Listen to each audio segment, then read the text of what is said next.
Main event of the evening.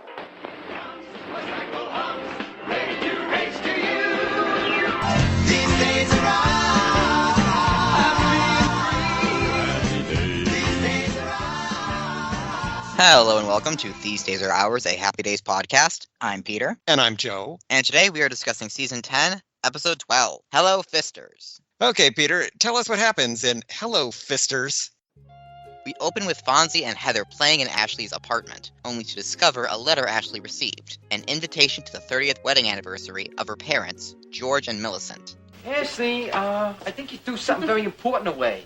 Oh, yeah, almost. Fonzie, do me a favor. Yeah. Put that back where you found it. Ashley laughs it off, because she's not going. But Fonzie, who hasn't seen his parents in years, thinks she should give it a shot. Maybe this is their way of reaching out after she tried to call them on Christmas. Ashley doesn't think so. I don't think so. Why would they invite her to a party with 400 other people if they want to reconcile? To prove her point, she rips the invitation in half. To convince her otherwise, Fonzie and Heather put on a puppet show about Red Riding Hood. Well, I was on my way, to go to my grandparents' 30th wedding anniversary when someone I know said, no, was so stubborn, and said, no, you can't go. Fonzie, It doesn't work. At the Cunningham house, Howard has been grilling, even though it's the dead of winter. I got these steaks from Max the butcher. He got them from his brother in Canada, who raises beef for the Queen of England. Fonzie shows up and explains the situation with Ashley. Roger suggests that Ashley is worried that her parents will disapprove of Fonzie, who bears a striking resemblance to Ashley's ex-husband, the reason she got disowned. Flattered that Ashley would think of his feelings, Fonzie vows to make things right. At the apartment, Fonzie claims Ashley is just thinking of his feelings, and though she insists that's not the case, he manages to talk her into taking him to the party. Ashley is not excited. Fonzie, you are one of the most exasperating persons I know. Thank you. When they arrive at the party, Ashley has a joyful reunion with an older man. Not her father, but the butler, Oscar. Oh, my dear. So long. Oh, it's so beautiful to see a father and a daughter reunion. Oh, Fonzie, no, this is the butler, Oscar. She's nervous about the reunion proper, anticipating her mother's criticisms of her appearance, and she has a few drinks to calm her nerves, that go along with a few drinks she had before she arrived, to calm her nerves. When she spots George and Millicent, the now drunk Ashley shouts a greeting Yo, Pfisters! and introduces Fonzie as Arthur Murray. Prompted by Fonzie, she says she's a beekeeper instead of a bookkeeper, and says Fonzie drives a motorcycle. George admits that Millicent didn't know that he invited her. Doesn't Ashley look well? Yes, she does. But blue tends to make her look a little heavy. No, Millicent. Upon seeing her family's old Steinway piano, Ashley embraces it and begins playing the anniversary song before sinking into Roll Me Over in the Clover. Roll me over in the clover. Lay me down and do it. Back at Ashley's apartment, Fonzie is tending to his hungover girlfriend, who is certain that reconciliation with her parents is entirely off the table. At least now we know my folks will never want to speak to me again. So, we stopped a crusade getting us back together again. But lo and behold, they've come to the apartment to talk to Ashley. George admits that he let his pride control him and stop him from acting like a father. He asks Ashley for another chance, and Millicent concurs. What he said. What he said. Mother and daughter embrace and reconcile. She wants Ashley to move back into the mansion, but Ashley refuses, and her mother storms out. Didn't I tell you something like this would happen, George? She's still just as stubborn as ever. George stays, refusing to turn his back on his daughter again. Heather comes out of her bedroom, thinking the strange man is from a soap opera, but is told that this is her grandfather and grandmother. George wants to take Heather to the Pfister Zoo, and Ashley lets him tuck Heather in and tell her the entire Pfister family history, guaranteed to put her to sleep. Millicent goes to wait in the limo, but not before telling Ashley she has a beautiful daughter, and Millicent will send her some decent clothes. At Arnold's, Fonzie has brought Heather in, who worries that what happened to her mother and parents will happen to her and her mother. Oh, I don't think in your lifetime. I mean, you don't fight, do you? Oh, sure we do. Like when Mommy won't let me eat ice cream before dinner, Oh, yeah. or she won't let me wear socks to bed. Fonzie says it won't. No matter how mad you get at someone, you never stop loving them. Then he shows her how to do his jukebox trick. In this area right here, hit it very lightly. I did it! Yes, you did. Yes, you did. Thank you, Peter. That was Hello, Pfisters. It first aired back on January 4th, 1983. Happy Days was followed by a new Laverne and Shirley, in which Laverne goes to a retreat at a convent, but can't abide by the nun's vow of silence.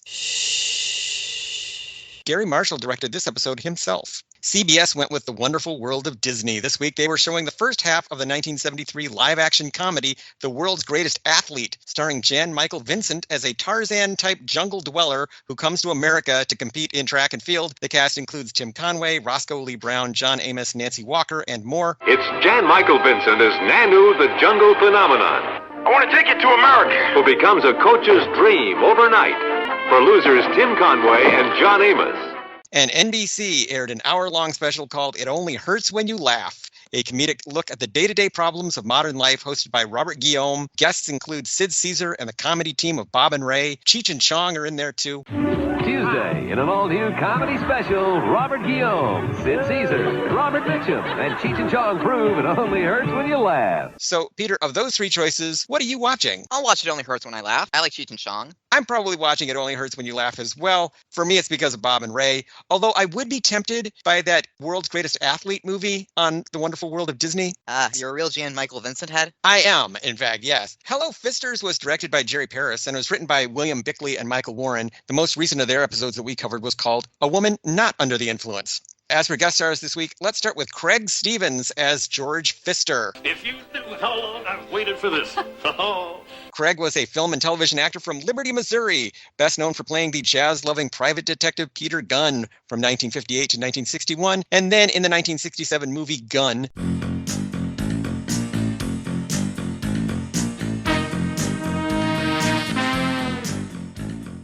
Craig's movie career started in the late 1930s when he made a cameo in Mr. Smith Goes to Washington for Columbia Pictures. Craig then signed on with Warner Brothers and became a contract player there in the 40s, playing both lead and supporting roles, often in B pictures. After his time at Warner Brothers, he started doing a lot of TV in the 1950s, including appearances on The Lone Ranger and Schlitz Playhouse. He kept doing movies, too, like The Deadly Mantis and Abbott and Costello Meet Dr. Jekyll and Mr. Hyde. From the 1960s to the late 1980s, he worked mostly in television. You could have seen him on Alfred Hitchcock Presents, Dallas, Murder, She Wrote, The Incredible Hulk, The Love Boat, Starsky and Hutch, Fantasy Island, Quincy, My Three Sons, and much more. Craig Stevens died in the year 2000 at the age of 81. So, Peter, what did you think of Craig Stevens as George Pfister? He brings a very personable, friendly air to this role, which I liked, but I'm not entirely sure if it fits with the character. He's supposed to be this guy who disowned his daughter from marrying a motorcycle hoodlum. But I did like his interactions with Heather, and I did laugh at his saying that listening to the entire Pfister family history was guaranteed to put her to sleep. I bet it would. Craig Stevens is perfectly pleasant in this part. That is kind of the hallmark of Craig Stevens as an actor. He is likable and handsome and says his lines clearly, but he's not the most exciting of actors.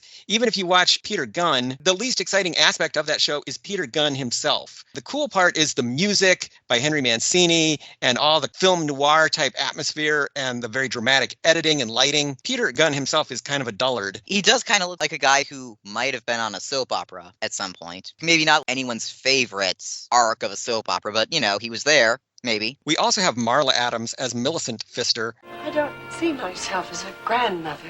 Marla Adams is an actress from Ocean City, New Jersey, who has had an incredible career since the early 1960s. By far, she is best known for her work in soap operas. For 37 years, she was Dina Abbott Mergeron on The Young and the Restless. Why did you hide your identity?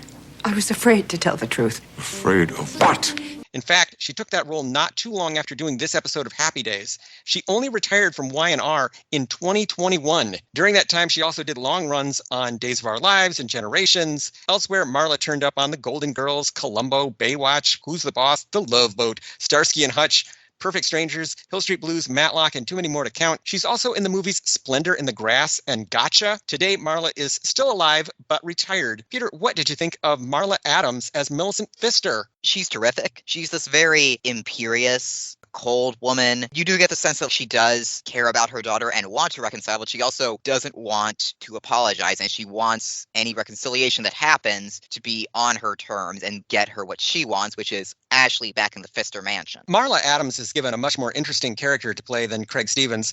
She gets to play up the drama of this relationship, and she doesn't have to be as likable or ingratiating. She can be much more like a soap opera character, honestly, and I think Marla does that all very convincingly. And last but not least, we have Ian Ian Abercrombie as Oscar, the butler. Ian was an English actor and comedian best known to American audiences as Mr. Pitt, Elaine's eccentric boss on Seinfeld. I want a decent sock that's comfortable, that'll stay on my foot. He also had a recurring role as Professor Crumbs on Wizards of Waverly Place. Born in 1934, Ian started as a stage actor very early in life during World War II, and he moved to America at the age of 17. He continued to work in the theater here, but he didn't start getting film and television roles until the 1960s, when he played small parts in Von Ryan's Express and They Shoot Horses, Don't They? His other films include Inland Empire, Addams Family Values, and Army of Darkness. On the small screen, Ian guested on Get Smart, Columbo, The $6 Million Man, Vegas, Quincy, Silver Spoons, Fairy Tale Theater, Hotel, Tales from the Crypt, Buffy the Vampire Slayer, Children's Hospital, and so much more. And then there was his voice acting career. He did a bunch of Star Wars video games, plus Green Lantern, the animated series, and The Grim Adventures of Billy and Mandy. Ian died at the age of 77 in 2012. Peter, what did you think of Ian Abercrombie as Oscar? He's only in one scene, but it's a very sweet moment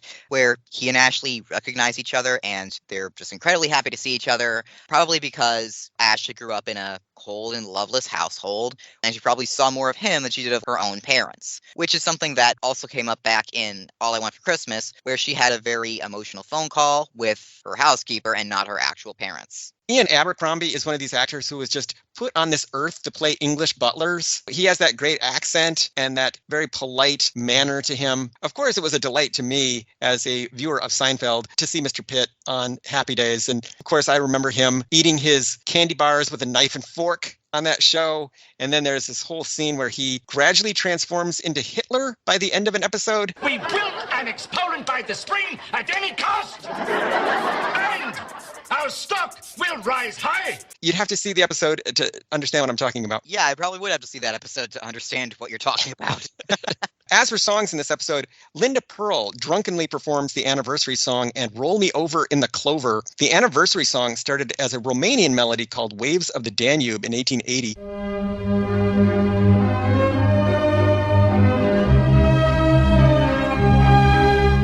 Al Jolson and Saul Chaplin adapted it with English lyrics in 1946 and retitled it The Anniversary Song. Don Most sang it previously on Happy Days in They Shoot Fonzies, Don't They? As for Roll Me Over in the Clover, it's a traditional bawdy song that first caught on with soldiers during World War II. Many people seem to have learned it at summer camp. Peter, had you ever come across the song Roll Me Over in the Clover in your travels? Not prior to this podcast, no. I guess it was just one of those things that passed me by. It would have passed me by if it had not been for Mad Magazine. In their parody of Paper Moon called Caper Goon, they have Tatum O'Neal sing Roll Me Over in the Clover. And it's one of those songs where you get the audience to sing along during the chorus. The reason why it's been so beloved over the years is that it's about sex, but it doesn't actually use any profanities. So there's nothing really that you can censor about it.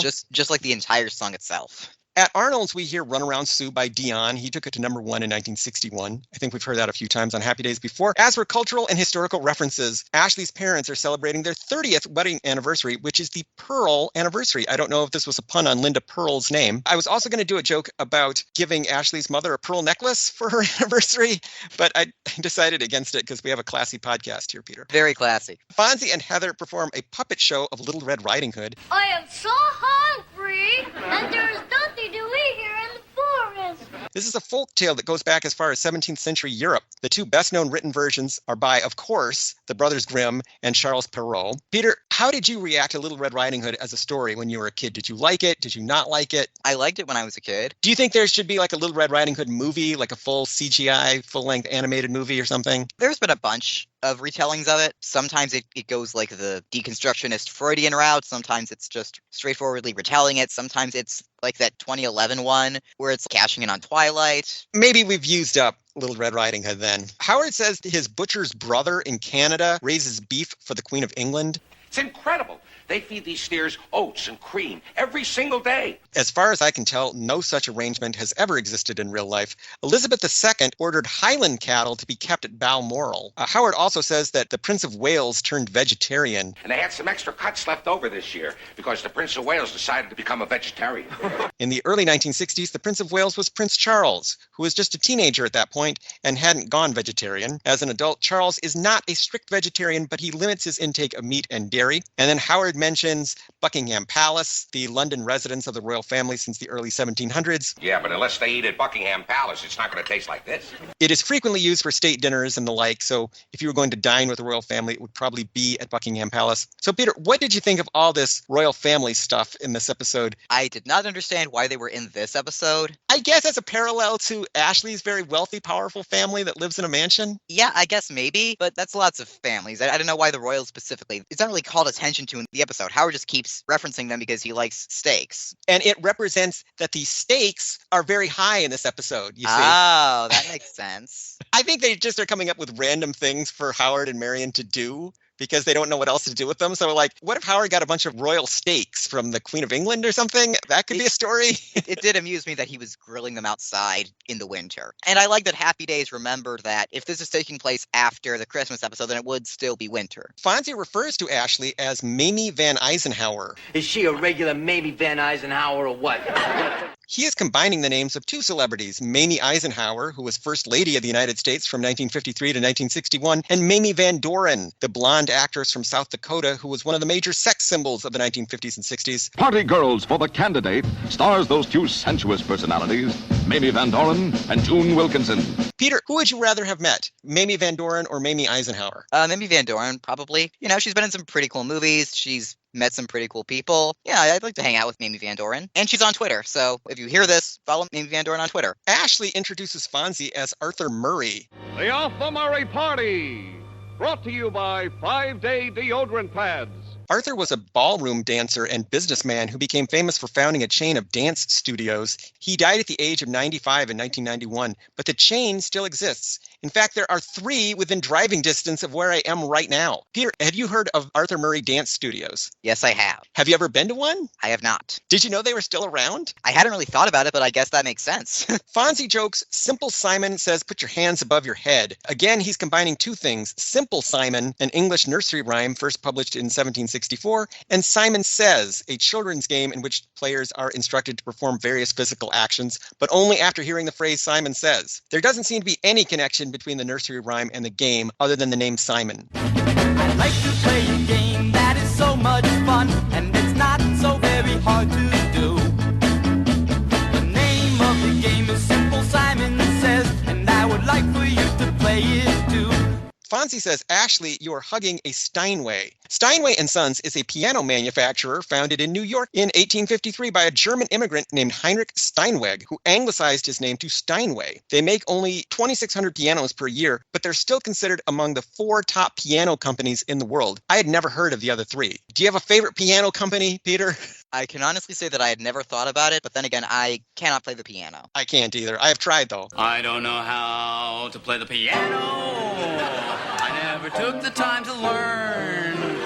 After the party, Fonzie compares Ashley to Rapunzel. Let the hair down, honey. You were Rapunzel. This is another traditional European fairy tale recorded by the brothers Grimm. I guess Charles Perrault didn't get to this one. It tells the story of a maiden who grows her hair extremely long after being imprisoned in a tower by a sorceress. Peter, what is your history with the story of Rapunzel? Did you like it more or less than Little Red Riding Hood? I think I did enjoy it as a child. I probably did like it better than Little Red Riding Hood just because Rapunzel has princesses and stuff, and that's very important if you grew up as a little girl. It doesn't have the big bad wolf, though. So I think That's a good point, yeah. I would probably lean Little Red Riding Hood. Fonzie also compares himself to David Niven. I was David Niven. The suave British actor who became a symbol of class and elegance with dozens of film roles from the 1930s to the 1980s. Niven died at the age of 73 just months after this episode premiered. Do you have any history with David Niven movies or any fondness for David Niven movies? Sadly, no. He's a big blind spot for me, and I should correct that. One of my favorite performances of his is in the movie Murder by Death, where he is teamed with Maggie Smith. Do you love me and adore me? I love you and adore you. You two have the best tush in high society. Years of horseback riding, darling. George says he's been more like a chairman of the board than a father and asks Ashley for a vote of confidence. I know that I've let the Pfister pride come between me and my own daughter. I've acted more like a chairman of the board than a father. So I'm asking you to give me a vote of confidence. public companies have a board of directors elected by stockholders to set strategies and oversee management. A chairman of the board can ask for a vote of confidence to determine whether or not the rest of the board still supports him. Did you know that? I did not. I learned something else from Happy Days. Yeah. Fonzie and Millicent both talk about velvet paintings. Oh, see, now this picture should be on velvet. Painting on velvet is an ancient technique that goes back to the Kashmir region of northern India, but it only became a symbol of kitsch in the 1970s. This is largely due to one man, Doyle Hardin, who started a factory in Juarez, Mexico to turn out thousands of black velvet paintings. Soon the market was flooded with velvet paintings of cowboys, religious figures, and celebrities like John Wayne and Elvis Presley. As memorialized by Weird Al Yankovic in his song Velvet Elvis. Velvet Elvis, he's so fuzzy. Velvet Elvis, he's so great. Velvet Elvis never ages. Velvet Elvis never puts on weight. What do you think of velvet paintings? Do you like them or not? I have no strong opinions about them, probably because I didn't grow up in the right time period for that. I grew up at a time when you could still see them being sold, oftentimes outside of stores. They'd set up kiosks in parking lots and sell them. Heather says she recognizes George from the soap opera that Mommy watches. You're on that soap opera Mommy watches. Craig Stevens did a whole lot of television, but he never appeared on soaps unless you count Dallas, which was a nighttime soap. Maybe that's what she's thinking of. And finally, Fonzie divides the jukebox into two categories, Elvis Presley and everyone else. All of Elvis Presley is on this side, everybody else is on that side. In the 1950s, when Elvis became popular, Billboard magazine took jukebox airplay into consideration when compiling the weekly Hot 100 chart. And they even had a jukebox chart all of its own. So jukeboxes were a big part of Elvis Presley's success. Our committee will check with the restaurant owners and the cafes to see what Presley records is on their machines, and then ask them to do away with them. Other observations this week. One of the saddest moments in Happy Days history occurs in this episode when Henry Winkler enters during the steak dinner scene. He gets two half-hearted cheers from the audience, and I mean individual members of that audience.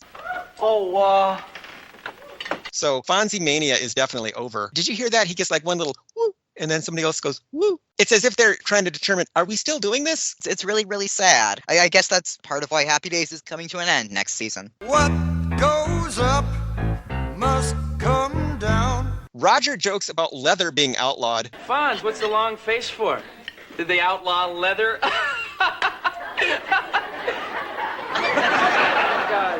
they'd never do that. Well, it kind of was during the season 4 episode, AKA The Fonz. Do you remember that? Officer Kirk tried to ban leather jackets. Yeah, but to be fair, Roger wasn't there for that. So, Peter, were there any outstanding Happy Days fashions in this episode? I really like the coat that Ashley wore when they went to her parents' anniversary party. The dress itself is kind of plain. It's a nice shade of blue, but it's nothing to write home about. The coat is very stylish, very Midwest winter chic. Did you have any other observations you wanted to make about Hello Pfisters? I really did not like the scene of Ashley getting drunk just because it didn't feel like it took advantage of the real comedy of it. It felt very lull random for the era. I don't know if she's even really acting all that drunk. The closest comparison I can think of would be Richie in King Richard's Big Night, but in that one, he was drugged with some sort of mystery drug. He wasn't actually drunk. So what didn't you like about her portrayal of being drunk? Was she not drunk enough? Was she playing it too broadly, not broadly enough? I think she was playing it too broadly, but also that's not really Linda Pearl's fault. That's just the fault of the writing. Like, she's going around calling Fonzie Arthur Murray. She's saying that she's a beekeeper instead of a bookkeeper. Is she trying to joke, but it's coming out wrong because she's drunk? I didn't really get it. Ashley is not a habitual drinker. Maybe she never drinks outside of this day. So she doesn't know how the alcohol will affect her. And she's having trouble getting her words to come out correctly, which is a problem I have myself sometimes. I think that's a fair reading of it. I'm very surprised by your reaction to that. So, Peter, I will ask that age-old timeless question, and now I really don't know the answer. Was this episode any good? This was a solid episode. I like that it followed up on the plot thread of Ashley and her relationship with her terrible parents. I thought that her parents were half very good, and I did like the scene where they reconciled in her apartment. And I like that Ashley got to more or less reconcile on her terms, even if she had to be kind of pushed into it by Fonzie. Overall, I don't know if this episode really clicked for me, and I don't know why that is. I did like the tag of Fonzie teaching Heather his jukebox tricks. That was fun. This episode, was okay for me. I thought the best part was that it was a showcase for Linda Pearl to do more acting than she normally gets to do. We normally just get to see Linda Pearl's character being serious and responsible and the straight one in the show compared to Fonzie. And here we get to see her vulnerability, her weakness. We get to see her not being in control of a situation and not even being in control of herself. One of the things that I thought was refreshing about this episode was the same thing that I thought was refreshing about the Christmas episode. The Christmas episode did not lead to a textbook happy ending. And this one doesn't lead to a textbook happy ending either. There is still tension and distance between Ashley and Millicent. So I thought that was an example of smarter than usual writing on Happy Days, because normally they would solve everything and then we'd hear, these are such happy days. But sometimes in life, things don't work out that way. You can't fix everything instantly. And I was glad that they didn't. Hello Fisters is an episode that I think serious students of Happy Days will want to watch. If you're just in this show for Richie and Potsy and Ralph and the gang, then this is not the episode for you because none of them are in this at all. But I wouldn't say avoid it. So Peter, how can people keep up with us and find out about all the wonderful things that we are doing? Listeners can follow us on Twitter at Fonzie Podcast. They can follow me on Twitter at Peter Volfranc. That's PeterVulfranc. And they can follow me on Twitter at Joe_A_Blevins. They can find this podcast online at thesedaysaroours.libsyn.com. And they can email us with questions, comments, and concerns at thesedaysaroourspodcast@gmail.com. So Peter, what do we have on the docket for next week? Next week's episode also prominently features alcohol, but in a much less lighthearted way. When Flip and his friends get in trouble for drunk driving in I Drink, Therefore I Am. That sounds like a very, very serious episode that we will want to take very seriously. So, see you later, alligator. In a while, crocodile.